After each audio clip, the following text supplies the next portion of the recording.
para falar dessa vez dos 10 gatilhos de dor de cabeça. De dor de cabeça, né? E não inclui boleto nem cartão de crédito. Porque isso aí não conta. Isso aí realmente, esses gatilhos aí. A gente não vai falar disso. Não tem como, porque esse é o pior de todos, né? Esse dá dor de cabeça todo mês. Quem não tem um boleto, né? Quem não tem dor de cabeça é quando chega a fatura do cartão de crédito e os boletos no começo do mês. Exato. Dos 10 gatilhos, a gente fez aqui uma seleção. Sim. Né?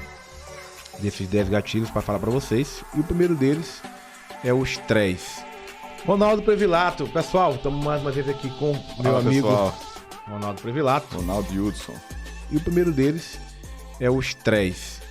Lógico, quem hoje não tem estresse também, né? Sim. Mas lógico, a gente sabe que um tem um estresse maior, outros têm estresse menores, né? Sabe lidar com isso? Exatamente, as pessoas conseguem lidar muito bem com isso. Eu, por exemplo, tive um estresse já hoje cedo, mas estou aqui falando como se não tivesse acontecido nada. Eu consigo lidar bem com o estresse, né? Claro, dependendo dele, né? Mas a gente sabe que o estresse ele envolve uma tensão da musculatura, principalmente que envolve o pescoço. Exato. Né? A gente fala até quando a gente toca alguns pacientes no consultório, principalmente na questão do trapézio, dos músculos do pescoço, a gente brinca assim, nossa, tá carregando o quê? Piano, né? Nas costas, o piano. E aí o paciente diz assim, tô carregando minha empresa, a casa sozinho, e problema na família, problema ali no trabalho, com funcionário, que não sei o que, e por aí vai, né? Então, claro que o estresse, ele repercute na musculatura do pescoço, dos ombros, né? E toda essa musculatura tem um envolvimento tem uma origem, uma inserção nas articulações da cervical, né? Então, todo e qualquer estresse que você tem, a tendência é repercutir maior nessa parte do pescoço. E no pescoço tem os músculos que são os causadores de dor de cabeça, como, por exemplo, o oblíquo inferior, o reto posterior menor da cabeça, né? E o maior também. Porém, esses músculos, além de ter uma estreita relação com o botão da dor, com o disjuntor da dor lá na cervical alta, eles têm origem nas articulações da cervical, né? Então, todo qualquer estresse que atinge essa musculatura tem grande chance de ser um gatilho para dor de cabeça, né, doutor Ronaldo? Exatamente. A gente já comentou outras vezes aqui que a região cervical é uma área nobre, uma área sensível e que ali repercute, né, várias dos nossos assim, estresse que a gente é submetido. Essa musculatura tem o intuito de proteger, né? Então a gente acaba encurtando o tamanho do pescoço aí para evitar que o estresse venha morder a gente no pescoço aí. E essa musculatura entrando em tensão acima do que deve, ela começa a comunicar o núcleo cérvico-trigeminal e começa a disparar a dor de cabeça lá através das vias até o tálamo e daí até o córtex, né? Muito bem, então o estresse realmente unanimidade, um gatilho por unanimidade, né? Exato. O nosso segundo gatilho. O segundo seria, gatilho. Acho que a gente poderia colocar aqui alimentos, né? Sim. Tem várias pessoas que, eu não posso comer isso, eu não posso comer aquilo. Que dispara dor de cabeça. Dispara dor de cabeça. No geral, né, existe uma substância chamada de tiramina, né? Ela tem a cadeia muito próxima do aminoácido chamado tirosina, né? Porém, essa tiramina em alimentos fermentados, tipo queijo, vinho, né? Essa tirosina se transforma em tiramina pela própria fermentação. E então essa tiramina ela tem essa facilidade de desencadear a dor de cabeça, né? Não só queijo e vinho, mas também carnes. De certa forma, assim, a gente tem que pensar alimentos que estão mais envelhecidos, assim, não tão frescos, né? Então, esse aminoácido, essa tiramina aí, uma vez num alimento não tão novo, não tão fresco, ele desencadeia a dor de cabeça também, principalmente em enxaqueca, né? Perfeito. Então, o estresse?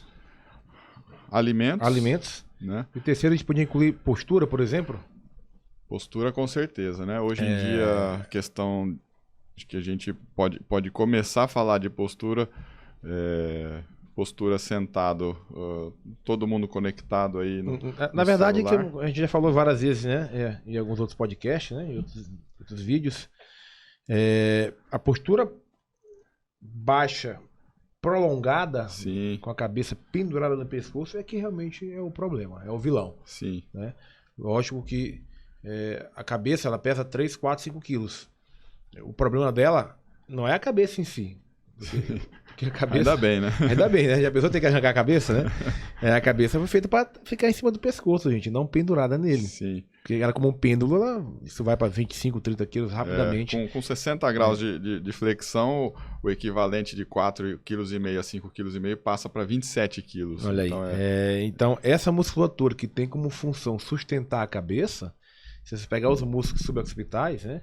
Que são os principais, são os mais atingidos na má postura, por exemplo, de cabeça protusa ou cabeça baixa prolongada, eles ficam aqui nessa posição, né? Aqui nessa posição. E tem como uma das funções, além de proteger todo o sistema articular, claro, a de sustentação da cabeça. Só que tudo tem um limite. Exato. Esses músculos não vão aguentar ficar em tensão, sobrecarregados, o tempo todo com esse paciente gerando uma sobrecarga mecânica nessa articulação. A tendência deles é cansar e esse músculo ser tensionado de uma forma exacerbada. Sim. Então, e com uma estreita relação deles com o núcleo cérebro-trigeminal, com o botão da dor, né? Facilmente vai repercutir dor de cabeça. E a gente pensar em postura também, às vezes não tão... o celular é algo corriqueiro na nossa vida hoje, mas lembrar também uma postura simples ao dormir, por exemplo. Se você também não tem um travesseiro adequado, né? Se você passa ali 1/3 da nossa vida, 8 horas por dia... Dormindo deitado? Dormindo deitado. Se o travesseiro também não está adequado, uma altura adequada para as diferentes posições, né, que a gente adota na cama, há o risco do paciente, da pessoa que já tem o histórico, predisposição, né? A predisposição, ter dor de cabeça. Ela também começar a acordar com dor de cabeça, às vezes por uma coisa simples, né? Que se arrumar uma altura de travesseiro hoje, isso faz parte do fisioterapeuta orientar. Sim, né? Claro. o paciente. Faz parte da ergonomia, da ergonomia do paciente, né? É lógico que assim, a gente também não deve ficar tão neurótico com relação a isso, porque hoje em dia também a coisa está tomando uma forma que a gente tem regra para tudo, né? Isso. Então tem regra até para dormir.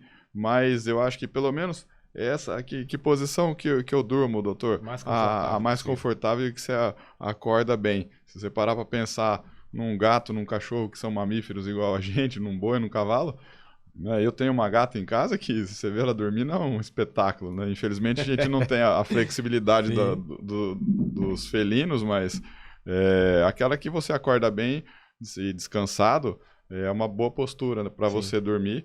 Mas a altura do travesseiro eu acho legal a gente ter como meta, né, arrumar aí para os nossos pacientes e orientar, né, a altura certa de travesseiro, para que não acorde já com dor de cabeça. Você já imagina na tua cabeça, você tem um dia inteiro pela frente, você já sai da cama com dor de cabeça. Como é que vai ser cumprido o seu dia, né? Perfeito. Então, em resumo com o que o Ronaldo falou, essa pergunta com relação a dormir, Ronaldo, eu recebo muito frequente. No meu dia a dia, na minha prática clínica, dos meus pacientes. Qual é a melhor postura para dormir? Respondo. Simples, sem ser simplista e objetivo. A melhor postura para dormir é que você se sente mais confortável. Exato. Não existe postura perfeita para você dormir. O que pode ser bom para mim, não pode ser bom para você. Doutor, eu durmo de peito para cima e me sinto bem. Ok, eu não me sinto bem dormindo de peito para cima, por exemplo. Sim. Eu só durmo de bruço. Doutor, mas você roda o pescoço, qual é o problema? Você tá sem carga, você pode rodar o pescoço. Sim. Para mim, não tem problema nenhum. Mas um idoso não consegue rodar muito o pescoço, não. Para ele não vai ser bom. Sim. Né? Então, a melhor postura para se dormir é que se sentir mais confortável. Tem paciente meu que hoje em dia fala assim, doutor, eu Eu durmo com 2 travesseiros. Sente bem? Muito bem. Não sinto uma dor no pescoço, nem na coluna, nem nada aqui. Então, Acordou bem. acordou bem? Ótimo. O Você dormiu termômetro. bem, acordou bem, é seu termômetro. Sim. Como é que eu sei se minha postura tá correta, tá boa? Você dormiu bem? Acordou bem, sem dor? Sim. Descansou? Então, descansou? Essa é a melhor postura, Sim. tá? Então, parar com aquela história de dizer, a melhor postura é aquela arrumadinho, deitadinho, travesseiro entre as pernas, igual robô, Sim. né? Que ninguém dorme assim, todo mundo se vira e se mexe. Doutor, me mexe muito na cama quando eu durmo. Ok, problema nenhum. Que bom, o corpo foi feito para se mexer. Exatamente, mesmo dormindo. O importante é o seu sono ser realmente fundamental para você ficar bem durante a noite toda e acordar bem. Aí a gente pode até pegar já um gancho. Sim. A gente falou de estresse, a gente falou de alimento, a gente está falando de postura, e aí agora? a gente já o quarto gatilho, então acho que poderia falar sono. do sono, que a gente exatamente, até antecipou, né? O sono é um gatilho para dor de cabeça, Ronaldo Prevelato? Se você dormiu bem, a tendência é você ter um dia melhor, Exato, né? claro. Se você reparou, foi um sono reparador e também não foi um sono imposto, né? Infelizmente tem muita gente que precisa tomar remédio para dormir, né? Que dormir é um processo natural. Sim. É um processo fisiológico, faz parte do ser humano dormir, né?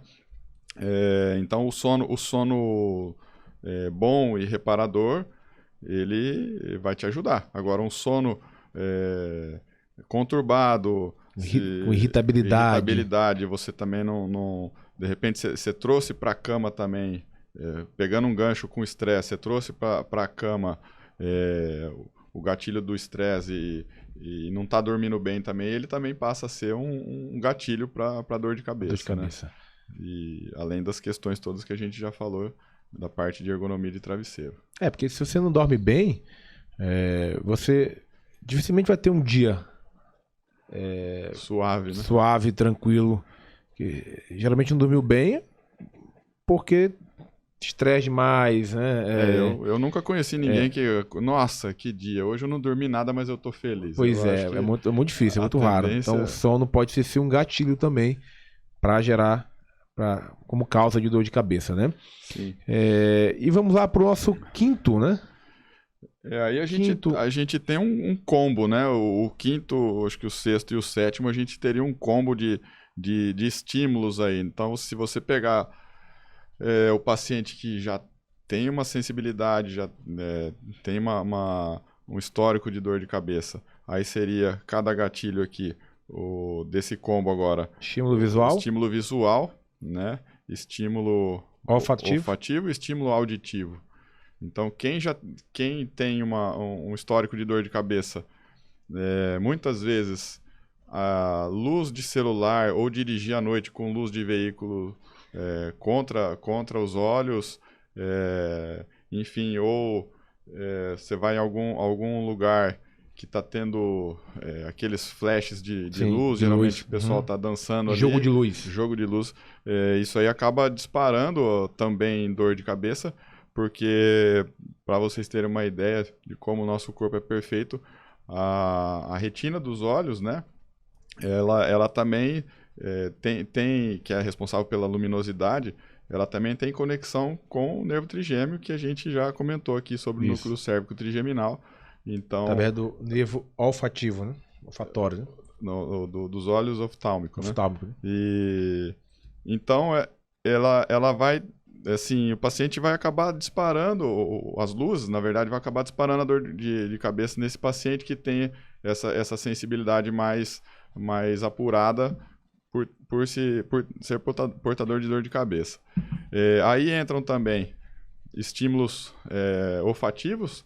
Não é raro a gente escutar de alguém que tem dor de cabeça falar assim, eu não posso com perfume, ou eu senti o cheiro de perfume que o fulano passou em excesso e agora eu tô com dor de cabeça. Essa é uma queixa assim comum, né, no dia a dia. Não posso com... Então seria um gatilho olfatório, né, do cheiro. E o auditivo, né, aí é os diversos barulho, né? Diversos sons. Se a gente pegar decibéis excessivo, né? Se a gente pegar um gancho no paciente, que a gente deu exemplo agora aqui do excesso de luz num ambiente que está tendo uma dança, alguma coisa, e um som alto, Então você já tem dois gatilhos importantes Sim, aí, juntos, né? Que podem juntos, desencadear uma crise de dor de cabeça. e aí dá para pegar o gancho com o álcool, né? Se a Sim. pessoa, você imagina Tá numa festa, né? a combinação. Numa festa, a luz, um gatilho através dos olhos, o som através dos ouvidos, Sim. o cheiro de perfume. Forte, por exemplo, pode ser. Cigarro também, né? Isso, cigarro, às vezes um ambiente que mistura cheiro de perfume forte, a pessoa tá na noite ali. Cheiro de cigarro no ambiente fechado, Sim. você pode começar a dar um estímulo olfatório, né? Olfativo grande para esse paciente, junto com o estímulo visual e auditivo do barulho da festa, por exemplo, alto, né? misturado com álcool. Tudo isso pode desenvolver um gatilho grande para dor de cabeça. Sim, e o álcool, e aí o álcool também entra, né, ele em separado, às vezes o paciente que gosta de tomar o seu vinho, ou alguma outra bebida, uma cerveja, um uísque, ele também, em demasia, né, é uma dor de cabeça secundária, mas é uma dor de cabeça. Mas né? não deixa de ser uma dor de cabeça. Quem já passou por ressaca aqui sabe, né, no outro dia, depois de um porre, como que é o cumprir do dia.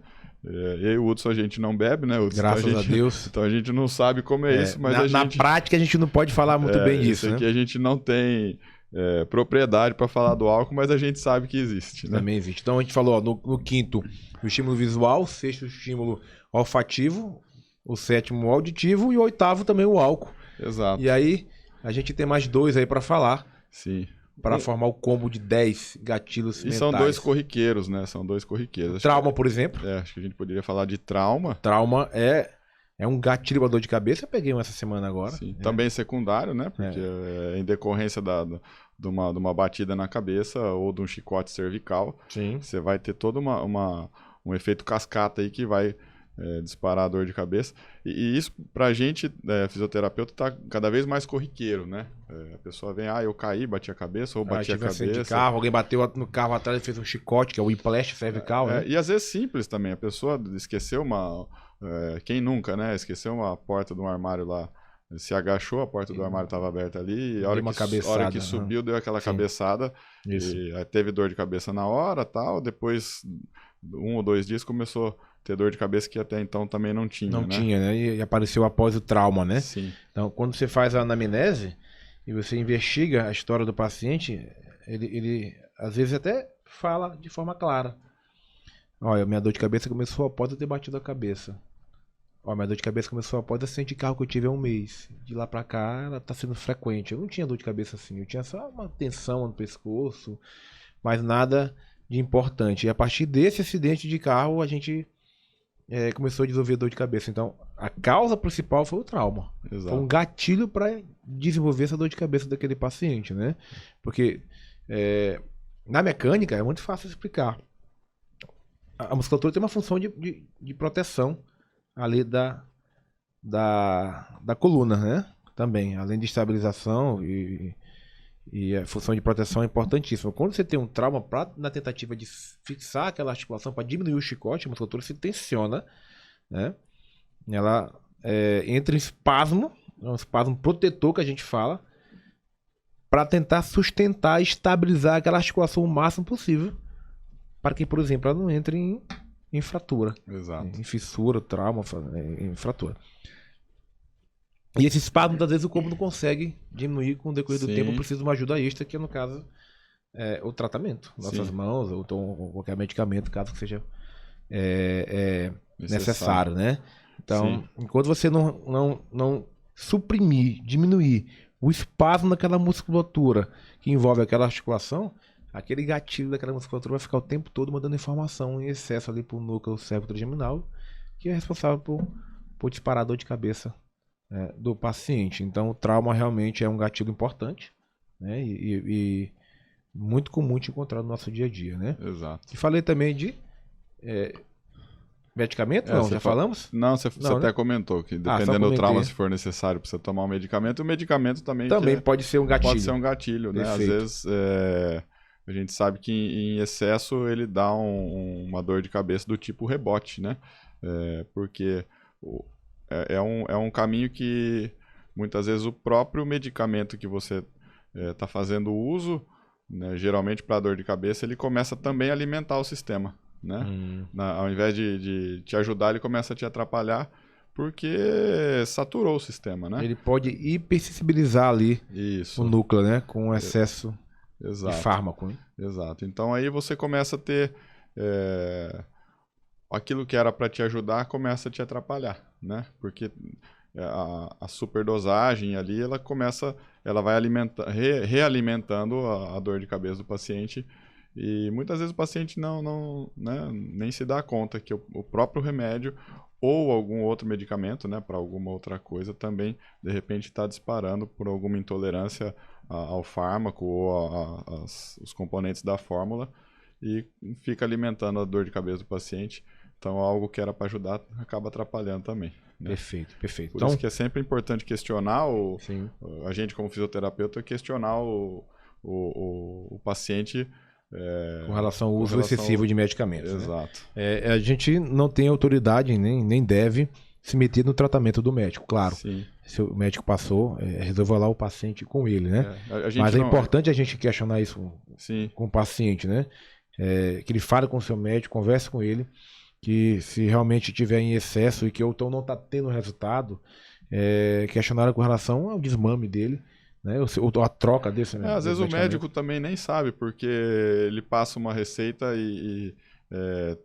3 vezes ao dia daquela medicação e o paciente, como está sentindo dor, ele acaba achando que se ele tomar mais, ele vai melhorar mais rápido. Vai melhorar, né? E às vezes o médico nem está sabendo dessa hiperdosagem, né?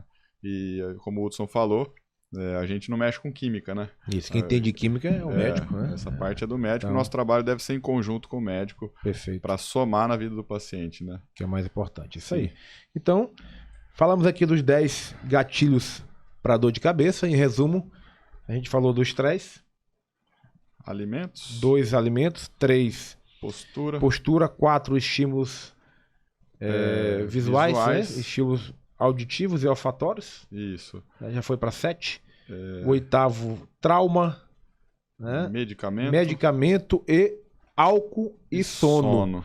Então, os 10 gatilhos que podem gerar dor de cabeça no nosso paciente. Fantástico, pessoal. Então, ative o sininho, pessoal. Muito obrigado mais uma vez pela audiência de vocês. Se inscreva no nosso canal. Comentem aqui, deixem suas dúvidas, façam perguntas, fiquem à vontade. Sugestões de novos vídeos aí, novos temas relacionados à dor de cabeça. Que a gente vai estar aqui respondendo vocês. Tá ok? Se você conhece um fisioterapeuta, se você for mande esse vídeo para o máximo de pessoas possível. Vamos divulgando. E a gente agradece. Um abraço até vocês. Até os próximos vídeos. Obrigado, um abraço. Que Deus abençoe.